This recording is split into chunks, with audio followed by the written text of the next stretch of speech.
Se você já leu os mangás ou HQs, vais notar uma diferença, mas não nas suas histórias e muito menos nas personagens, mas sim na coloração. A maioria dos mangás são preto e branco, enquanto HQs são coloridos.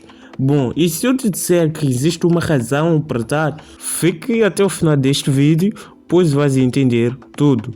Quando os mangás começaram a ser vendidos, o Japão estava passando problemas econômicos devido à Segunda Guerra Mundial.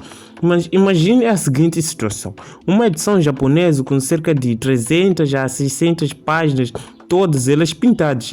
Pois é, não digo que é impossível, porém o preço seria nas alturas e sem contar que o tempo de produção e entrega seria muito mais prolongado do que o razoável. Então, a razão principal dos mangás serem no formato que conhecemos é: o ponto 1 é o preço. Voltando ao passado, deparando com o cenário pós-Segunda Guerra Mundial, havia poucos recursos materiais e financeiros para sustentar os trabalhos. Desse modo, cada setor foi forçado a se adaptar conforme as necessidades da época. Então, pensando numa estratégia rápida e barata, os desenhos foram distribuídos no papel jornal e tingido de preto. A leitura de mangá é um hábito bastante comum no Japão. Isso justifica a enorme variedade de temas abordados, não excluindo nenhuma faixa etária. A ideia é espalhar o conteúdo em todas as dimensões do país de forma acessível, incluindo atingir o público mais jovem. O segundo ponto é a distribuição e o prazo. Geralmente, um mangá é criado exclusivamente por apenas uma pessoa. Juntando o facto de que os títulos são lançados semanalmente ou mensalmente ou trimestralmente, dependendo da revista, o artista precisa entregar por volta de 30 a 40 páginas por mês. Mesmo na divisão dos trabalhos com os assistentes, um se encarrega de preencher as áreas escuras, outro em detalhar o cenário. Ainda assim, o prazo é curto, por isso não fique espantado se ouvir relatos de que mangakas sem comer, pois precisam entregar até o prazo da impressão. O terceiro ponto é a tradição e a arte. E de volta novamente ao passado, as raízes do mangá vêm da época Nara, por meio dos primeiros rolos de pintura conhecidos como emakimono. Basicamente, os emakimonos relacionavam o desenho e o texto à medida que o papel se desenrolava. Após várias reformas, o emakimono finalmente adotou um estilo próprio japonês. O conceito se difundiu progressivamente a ponto de se tornar um marco estético que vemos atualmente.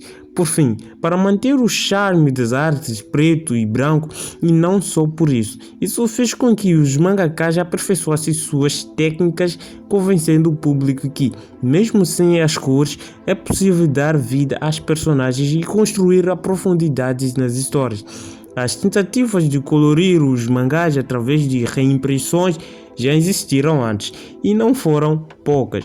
A obra original recebe sombras tonificadas com a intenção de que seja vista em preto e branco. As sobreposições de cores fazem com que tudo fique muito escuro.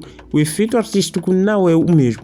Além de resultado final ser bastante comprometido, os mangakas que viram suas obras passarem por esse processo não ficaram nem um pouco satisfeitos. E agora, imagine uma HQ em processo reverso, indo do colorido para preto e branco. Provavelmente ficaria muito bizarro. Os mangás surgiram em preto e branco, fazem parte da cultura oriental e um pouco da cultura ocidental.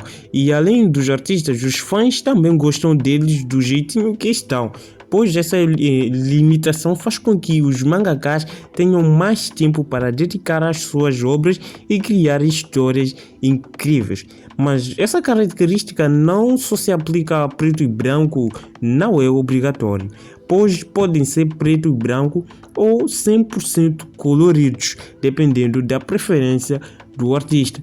Mas lembrando que os fãs gostam muito mais dos mangás não coloridos, preto e branco, assim como os fãs das HQs gostam mais coloridos, até porque os HQs sim são sempre coloridos. E esse foi o vídeo de hoje, espero que tenham gostado. Se você gostou, deixa o seu like e deixa aí nos comentários qual é a sua preferência quanto à coloração de um mangá ou de um quadrinho.